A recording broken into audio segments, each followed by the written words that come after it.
আসসালামু আলাইকুম।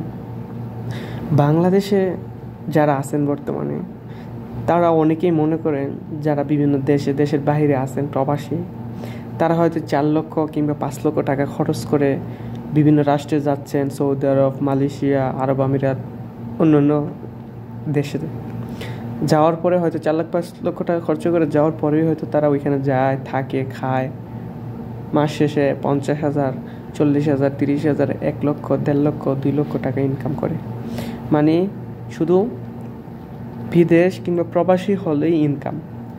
তাদের যেই পরিশ্রম, আত্মত্যাগ, তাদের যে পরিবারের প্রতি মায়া, তাদের যে চাহিদা, কিংবা তারা প্রবাসে গিয়ে শুধু বইসা আছে, খাইতেছে, কাজ করতেছে না, মাস শেষে টাকা আসতেছে, এরকম না। বিষয়টা এরকম, বাংলাদেশে যে পরিশ্রম করে আপনি 1 লক্ষ টাকা মাসে ইনকাম করতে যতটুকু পরিশ্রম হবে, 50,000 টাকা ইনকাম করতে বাংলাদেশে যতটুকু পরিশ্রম হবে, প্রবাসে এর থেকে 3 গুণ বেশি পরিশ্রম করে আপনাকে ঠিক ওই পরিমাণে টাকাটা ইনকাম করতে হয়। তাহলে বলতে পারেন, তাহলে কেন প্রবাসে গেলেন? প্রবাসে যাব না কেন?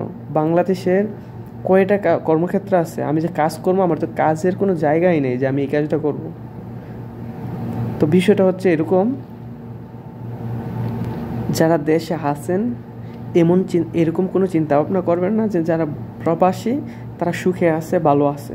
তাদের কষ্টটা আপনার থেকে অনেক গুণ বেশি। তাদের চিন্তা ভাবনা, কষ্ট, সব কিছু আপনার থেকে অনেক বেশি। তারা চাইলেই দেশে যেতে পারে না। অনেক আইন কারণ আছে, টাকা পয়সার বিষয় আছে, কিছু নিয়ম কারণ আছে, অনেক কিছু আছে, যখন তখন চাইলেই দেশে যাইতে পারে না। আর টাকা ইনকাম করা কোথাও সহজ নয়। দেশের বাইরে প্রবাসী যারা, তারা জানে যে প্রবাস কি। আপনি বাংলাদেশ থেকে একটা মন্তব্য করে ফেলবেন, এটা কাম্য নয়। প্রবাসীটা এরকমটা আশা করে না।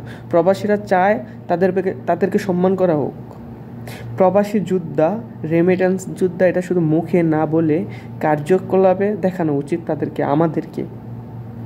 বাংলাদেশে হাজার হাজার মানুষের অভিযোগ যে এয়ারপোর্ট থেকে নামার পরেই তাদের প্রতি অন্যায়, জুলুম, তাদের যে সারা বছর, 2 বছর, 3, কেউ 5 বছর পরে দেশে যায়, কিছু সামান নিয়ে যায়, সামানগুলো সুটকেস কেটে রেখে দেওয়া হয়, তারপরে সুটকেস ভেঙে ফেলা হয়, তাদের সামানের যত্ন নেওয়া হয় না। এগুলো কেন? তারা তো নিশ্চয়ই ফ্রিতে যাচ্ছে না। তাদের কারণে আপনারা চাকরি করতেছেন। তাদেরকে একটু সম্মান করার চেষ্টা করুন, তাদেরকে সম্মান করুন, কারণ তারা আসা যাওয়া করে, কিংবা তাদের কারণে আপনারা ইনকাম করার একটা রাস্তা পেয়েছেন, কিংবা ইনকাম করতেছেন, খাইতেছেন, চলতেছেন। বিশ্বের কোনো দেশে এই ধরনের বিষয় নিয়ে কোনোভাবেই কোনো অভিযোগ নাই।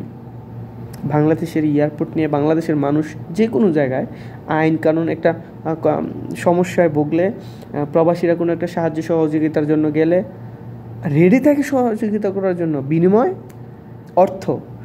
প্রবাস থেকে আসছে, লক্ষ লক্ষ টাকা নিয়ে আসছে, 5,000, 10,000, 20,000 টাকা চেয়ে বসে ছোটোখাটো একটা কাজে। প্রবাসে আসার জন্য যখন একটা মানুষ তৈরি হবে, সর্বপ্রথম তার কি প্রয়োজন?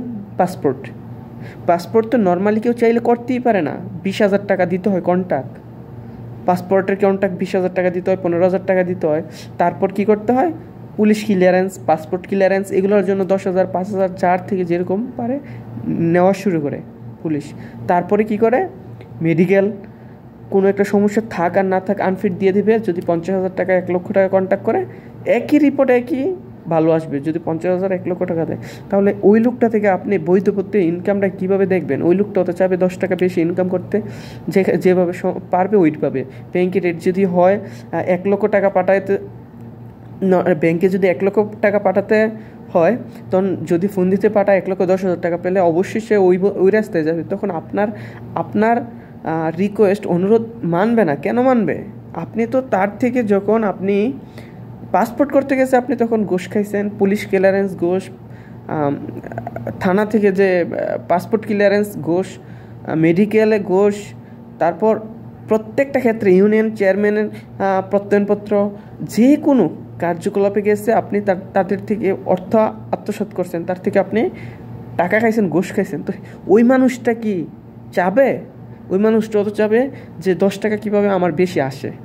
তো দৃষ্টিভঙ্গি বদলান, প্রবাসীদের প্রতি সহনশীল হন, তাদেরকে সম্মান করুন, কারণ তারাই আজকে বাংলাদেশের অবস্থান উন্নয়ন করতে পারে। বাংলাদেশের যে অবস্থান, হাজার হাজার কোটি টাকা লোন, ঋণ এগুলা পরিশোধ কিভাবে করবে?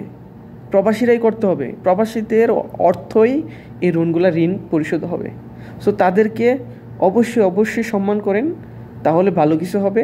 এবং তাদেরকে আমাদেরকে বুঝান, যুক্তি দিয়ে আমাদের থেকে ঘুষ নেবেন না, আমাদেরকে পদে পদে বুঝাবেন যে আমরা আপনাদের জন্য আছি, তখন আমরা অবশ্যই ব্যাংকে টাকা পাঠাবো। কেন পাঠাবো না? দেশটা কি আমাদের নয়? আমাদের কি দেশের প্রতি মায়া ভালোবাসা নেই? ওকে, ভালো থাকবেন। আসসালামু আলাইকুম।